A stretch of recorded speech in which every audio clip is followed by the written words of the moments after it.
1. Thanks for coming.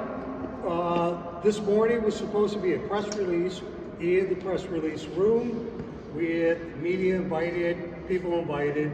Apparently we got blocked yet again. This is our second announcement because over the past few months, we've been blocked, eliminated, omitted, completely gone unacknowledged by the Republican Party. Am I running for governor? Absolutely, yes I am. Joe is running as my lieutenant. I am running to be Minnesota's first Native American Indian governor. Now, I've heard a lot of people say something about identity politics. That's not even close, that's not even near. We look at all the candidates on the list right now, and not a single one of them have done anything in between elections. We have a whole pile, and the pool gets bigger. It just keeps getting bigger and bigger, and it's turned into a circus. Now, this isn't something I wanted to do. Joe and I deliberated over this for a long, long time. I was compelled to do it because we have weak candidates that have zero experience in the fights, zero experience in the politics of Minnesota. I've been doing this for well over 40 years. Not 4 years, 40. And I began this in my early 20s. I've got a classmate here taking pictures, not a classmate, but somebody I went to school with that can pretty much validate and verify how long I've been around and around the metro. I could talk about my history in, fighting politics. I grew up on the front lines, political activism with my parents. Whether it was civil rights, human rights, welfare reforms, equal rights. Grew up with all that. I got very active in my 20s. And so what does that mean? That means that collectively, I have more experience than every single candidate running right now. Now, most of them are all serial candidates. Again, we will never see them. Nobody has ever seen them do anything other than campaign every 4 years. Whereas Joe started probably back in 2020, but we've been on the front all the time. How does that translate to Minnesota? Well, keep in mind, Minnesota is no longer the political environment that our parents grew up in, that some of us were raised in. Today, Minnesota's politics are no longer Democrat versus Republican. Our state is in the midst of a coup d'etat. You look right here in this Capitol building, and it's infested with people not from America, not even that possess American values or the same values we have. Or want to, yes, exactly. We have Marxism. Marxism is a huge part of what's happening in Minnesota. And that translates to a whole lot different playing field because that drew in everything that's destroying our state. And so we have tyrants, we have refugees, we have immigrants, but they're not just the average immigrant. We're not talking about people that came in through the proper channels. We're talking about third world guerrillas, third world revolutionaries who were born and bred to overthrow their home governments. And that's what they're doing here. Now, you look at the lineup of candidates that we have, not a single one of them has engaged in anything. They don't know these politics, they don't know these fights. Now, we can go back to the riots. Not a single one of them showed up for riots.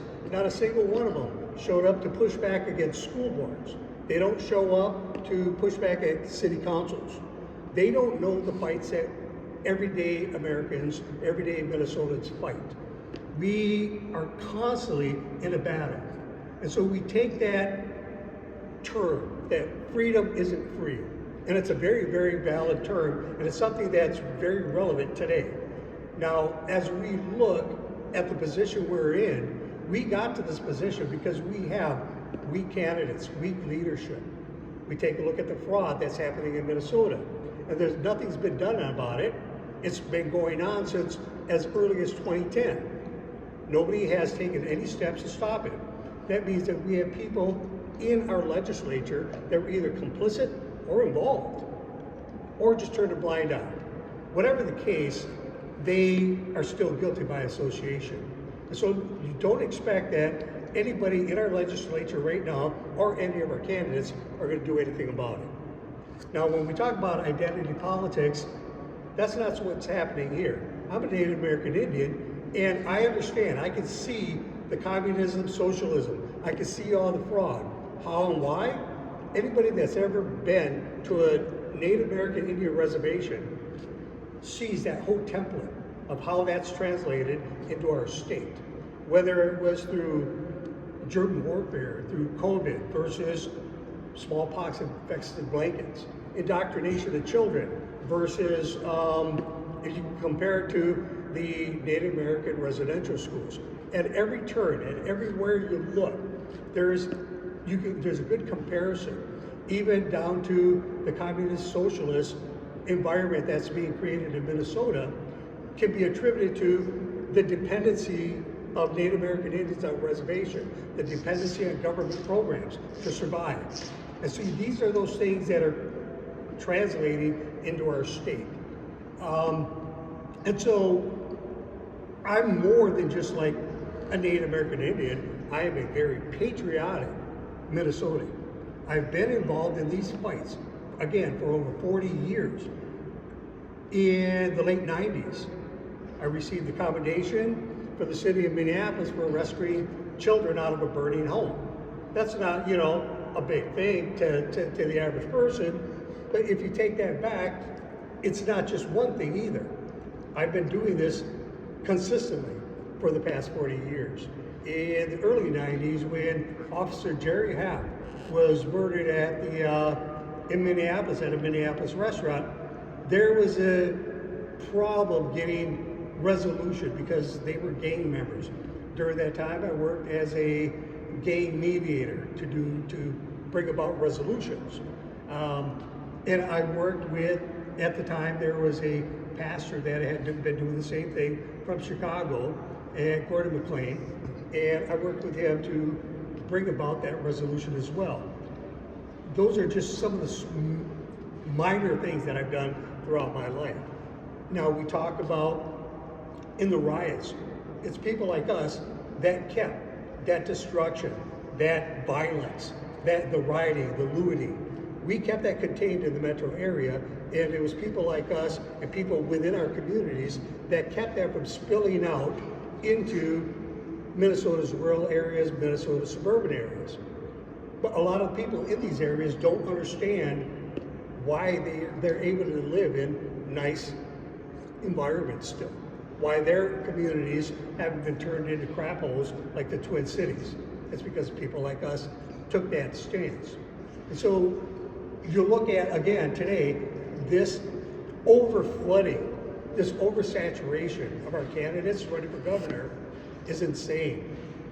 None of them have any experience, none of them have done anything to protect our state.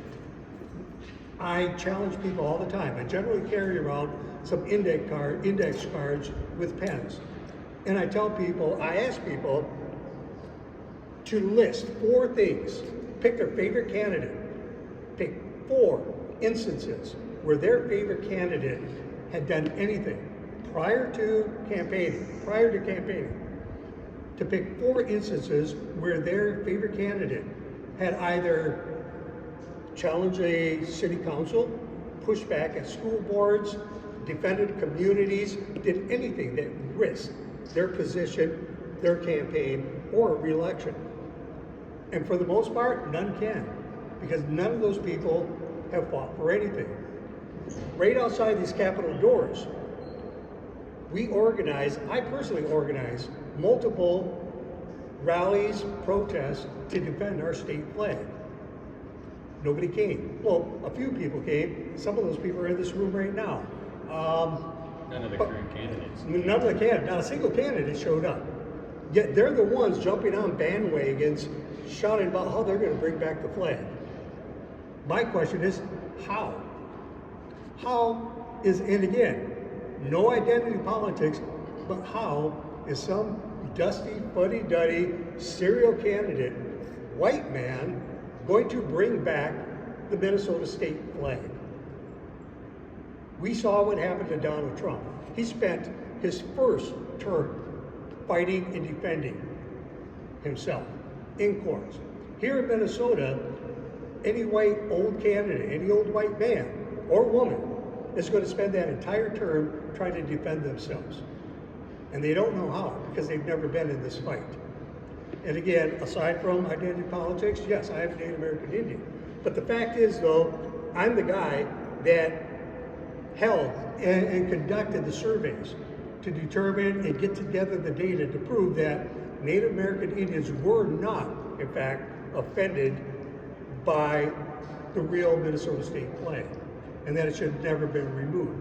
The fact is, I'm the guy that can bring it back on day one without opposition. Why? Because our flag was removed under false pretenses, and I proved that. We gave the data to the governor's office, Secretary of State, State Auditor's office, that everybody has the data. And so I guarantee you, I could walk out and I could raise that flag on day one. Day two, we can start making arrests for fraud, for all the things going on in Minnesota. But the problem with that is that we're going to get a lot of opposition because there are a lot of Republicans that were involved in that as well.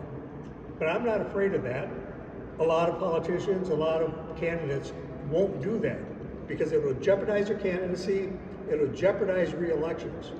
Joe and I, we're not looking for a second term.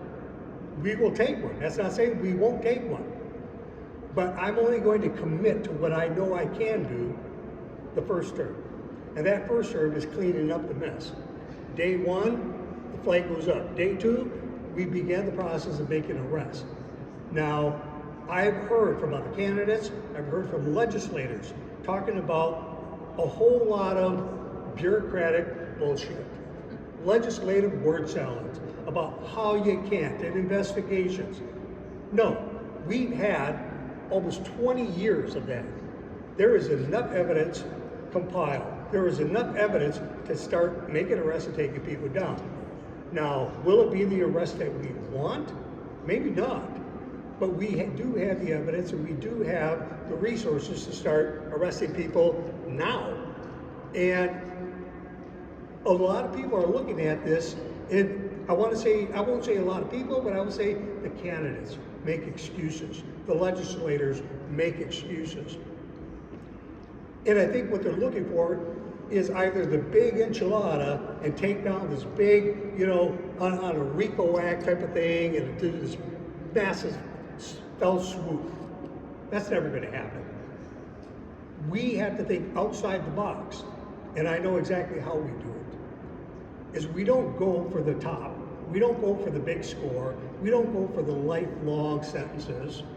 We go for the small ones first. Because once we get them in the system, then they're trapped. And then they can't go anywhere. Keep in mind, here's a perfect example was Al Capone. The ATF, the FBI, all federal agencies spent over a decade trying to take down Al Capone. In the end, they took him down on tax evasion. Why? Not because it was a big major charge to get him on, but because it got him in handcuffs, got that man into a striped prison suit, got him booked into the system. Once entrapped in the system, then they built their case around him, because then they had him trapped. And that's how we take down Tim Walz. That's how we take down legislators. That's how we take down anybody involved. And right from the top, from Tim Walz all the way down to the people that brought their children and fraudulently registered them for services and programs, knowing that they were defrauding the system. And so we can take a fell swoop and get everybody. But the vast majority of candidates and legislators are afraid to do that because they're afraid to rock that boat. Again, Joe and I aren't afraid of that. I get a little seasick, but that's good. Yeah, we'll get a little seasick doing it, but yeah. But I apologize for having to do this conference out here. We did have a reservation for the press conference room, but again, we kind of knew that we would get blocked. There was something would happen. And it does happen, again, with a lot of things that we do. We found that we knew that before we jumped into this, that a lot of our opposition would not come from Democrats. It would not come from leftist liberals. It would come from within. We get the most opposition from old establishment GOP. We are a threat to them. Liberals don't like us, but the GOP is afraid that we can dismantle everything they've done because they are not the party of the people. They are not the de facto Republican Party. The GOP is a separate entity. It's its own party. It's in the name, Grand Old Party. And until people begin to educate themselves and understand how the system works, how that system leverages, they won't understand how politics in Minnesota work. They've never seen the dirty underbelly. Joe and I both have been to events, we've been to state central or conventions where we see how candidates are traded like baseball cards. These people already know who they're going to elect. They just oversaturate it to distract. We're here to break that system. We're here to restore integrity to our elections. On that note, we got pretty used to being alienated, not included, not acknowledged by not just the Republican Party, but for the most part, the GOP in Minnesota. We know that they don't want us in their game. Like George Carlin said, old comic,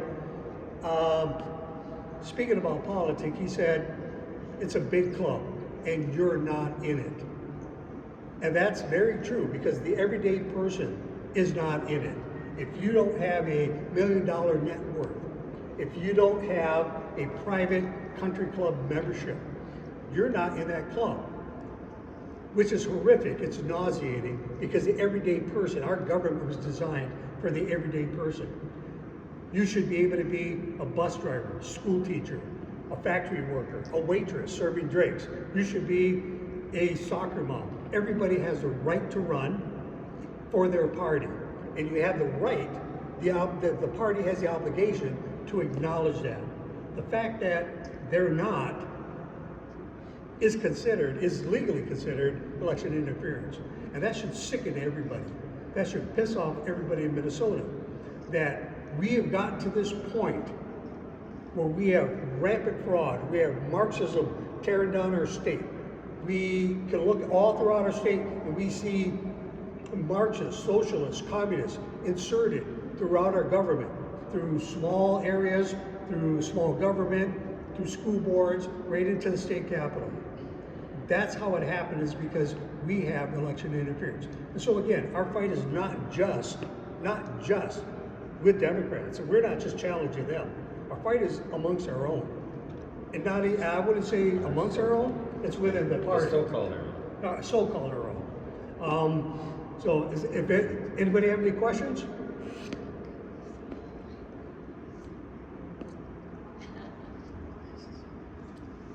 Joe? We're just two blue-collar workers, you know. We're from Minnesota. I've been here since I was 5 years old, and been part of Minnesota forever. I grew up on the farms. Raul grew up in the big city, and he knows the people in the inner city. And more people identify with us than the elites, the country club members, and all that stuff. And where are they? You know, during the riots or the toilet paper shortage, Raul went out, drained his bank account, loaded up his truck, and went around to these communities and was handing out donations. During the Brooklyn Park riots, I went out and bought a bunch of stuff for the troops because I found out that the troops in Minneapolis during those riots didn't have food or water for 24 hours. So I'm like, well, we got to give the guys something, right? Anyway, just two regular everyday people of the people, and that's what it's about. We're just two guys of the people.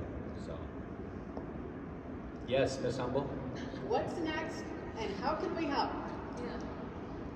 What's next and how can we help?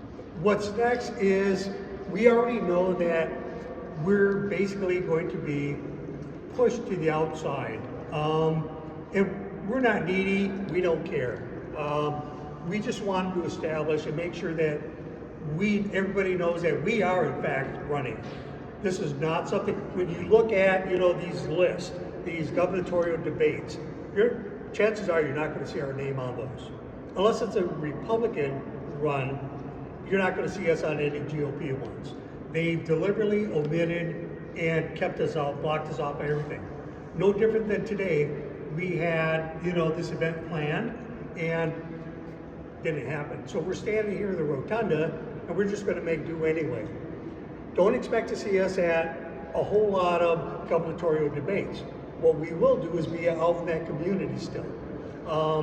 We will hold our own. We've decided that, you know what, we're not good enough for your table, we're just going to make our own. Even if that entails getting all the patriots together to vote outside of the system.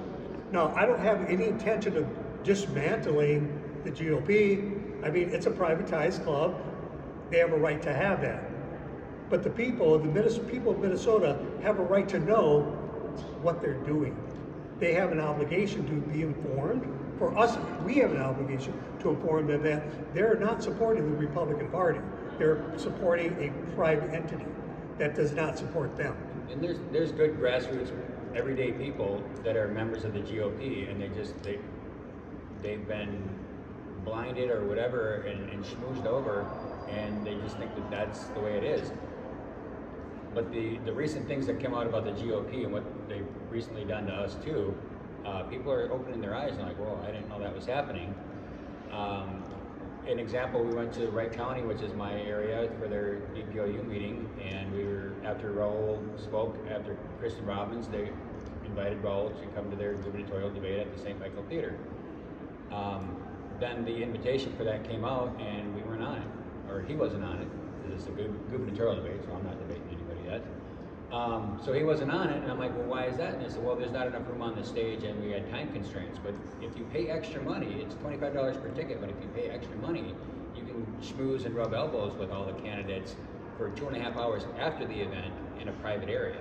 So they could have taken time away from that to add to allow more of the candidates are actually running. But that's Are you just one saying they example. lied? Yeah, they lied. Yeah, they lied. They lied. They lied. And that's in my own district, so it's kind of funny. So we're going to be doing a couple of debates, but not too many. Well, what we're going to probably be doing, one of the things that we're looking to do is connect. Again, I will apologize right now if we cannot get out to every community in Minnesota. Why? Because because there's an election going on doesn't mean the bullshit stops. The fights are every day. They continue to go on. Whether it's the fraud, whether it's, immigration, whether it's socialism, communism, whether it's, indoctrination in schools. There's constantly, always a fight.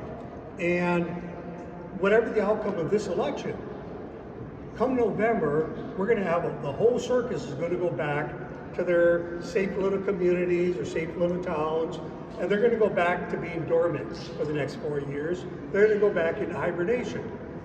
Go back behind their podcast. The fight doesn't end. Joe and I are still going to be fighting the way we have been, the way we will be. So with or without an office, with or without a title, we're going to continue fighting. What happens next is that we need to start. Our objective is to wake up Minnesotans and let Minnesotans know that we are in the midst of a coup d'etat. If we don't take a stance now, if we don't recognize the signs, if we don't understand the fights, we need somebody to lead those charges. We need people to educate.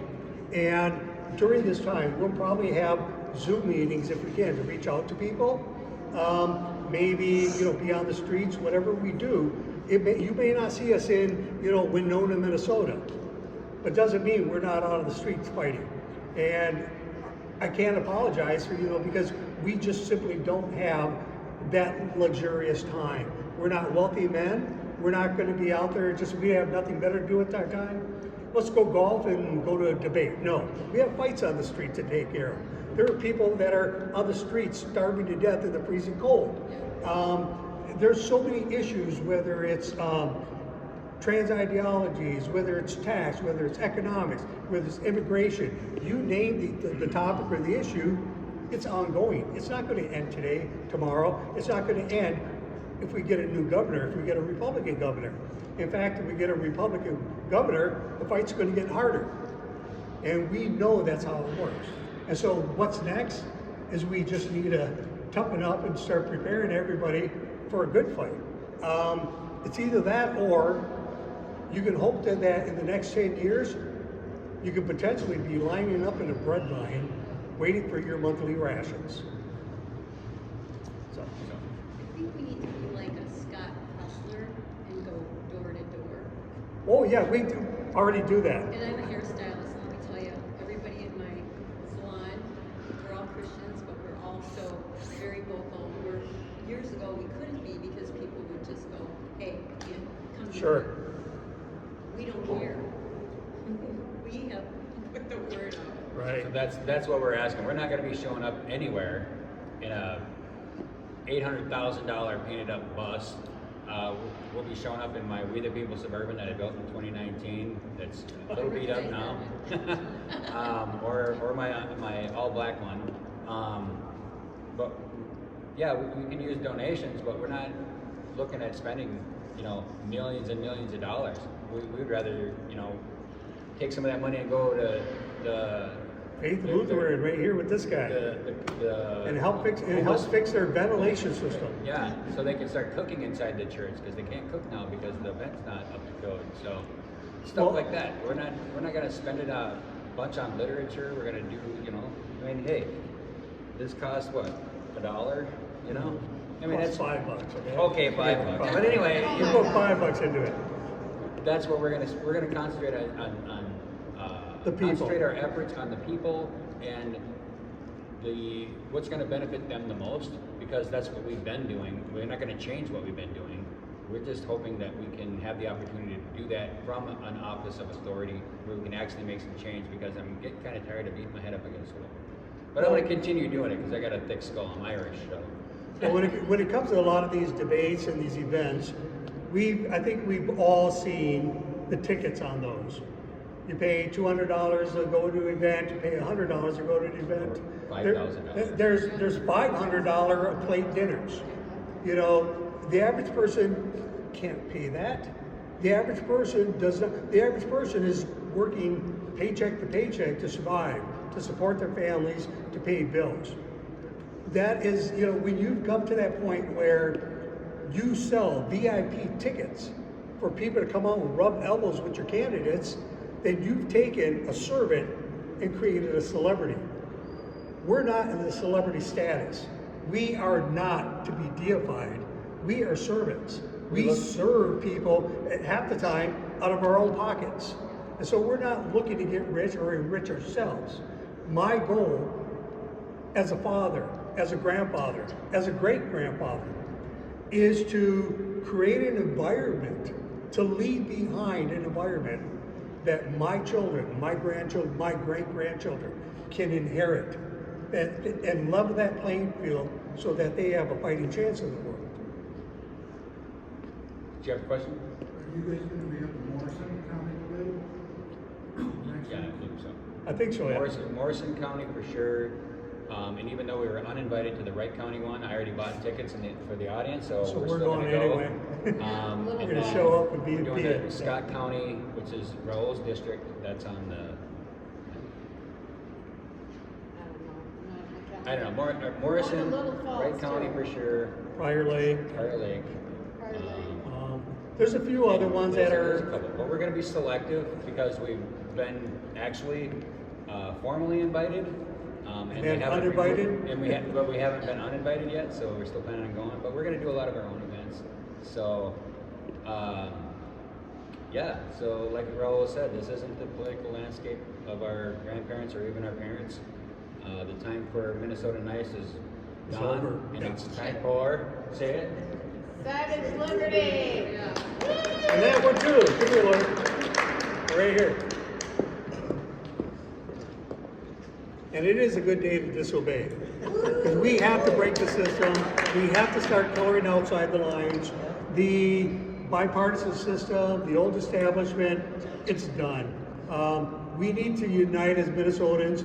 And here's the thing, I'm open to, engaging with, it doesn't matter if you're liberal, I don't care, if you're Buddhist or Christian, I'm a non-Christian. And I pray every time we have a meal together, I pray with these guys. My daughter's Christian. And I think we've gone beyond that point of division. We've gone beyond those lines that are separating us. We've seen the corruption happen in our state, and we know that a lot of it's being driven deliberately. And that deliberate drive is to implement and push the communist socialist agenda. And it doesn't matter. I mean, we've got everybody on these bandwagons demonizing Somalis. And sure, there was a whole lot going on there, but again, not being a Christian, I do know a passage about you cannot expect somebody to clean their house. You cannot point out a sliver of somebody's eye without taking the log out of your own. We have just as bad of a problem within our own party that has to be addressed before we can hold anybody else accountable to. Any plans going to Dakota County?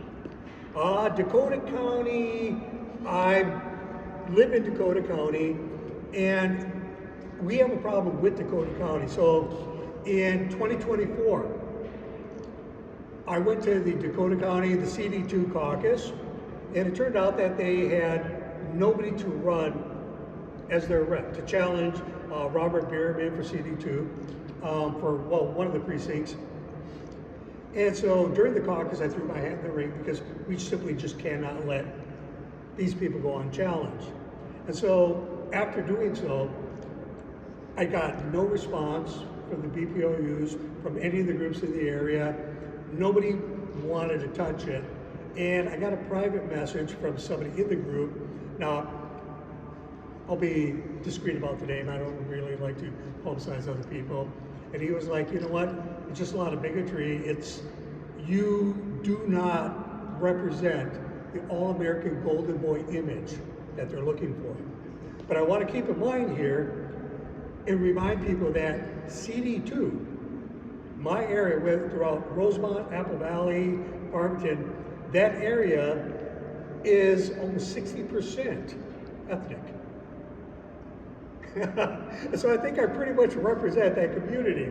And so after throwing my hat in the ring, just announcing at that caucus, I had gotten, I think, close to, I would say, over half of the ethnic population voter support already. They literally signed vote pledges. I didn't get a response back from that BPOU until the day of convention saying, well, if you want to come out, we can interview you there. It's kind of like after the fact, a little too late. We know you didn't want me. That's okay. And I'm fine with that. I don't care. But it does serve as an example that we have a lot of changes to make here in our state. We still have a lot of outdated, antiquated mindsets, ideologies, and a lot of those things just simply have to go away. Growing up, I remember in high school, I dated a girl that lived in Egan, and I remember the first time driving out there, I was like, holy crap, this is all farm. It was just white, Norwegian farm.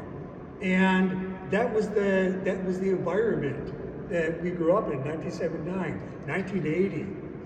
That's no longer the environment anymore.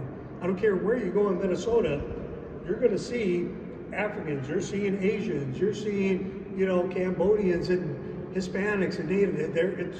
The state is no longer that. If you go to Secretary of State, if you go down there and you pull up all the information from the Secretary of State, Minnesota's biggest primary voting base is 73%. 73% from the Twin Cities, Rochester, Duluth, St. Cloud, Bemidji, Brainerd. And that percentage comes from the metro inner city ethnic communities. And so we can't afford bigotry anymore. And that comes from our own side as well. We hear the left shout that all the time. But again, we can't expect the left to clean up their act if we don't clean up ours too.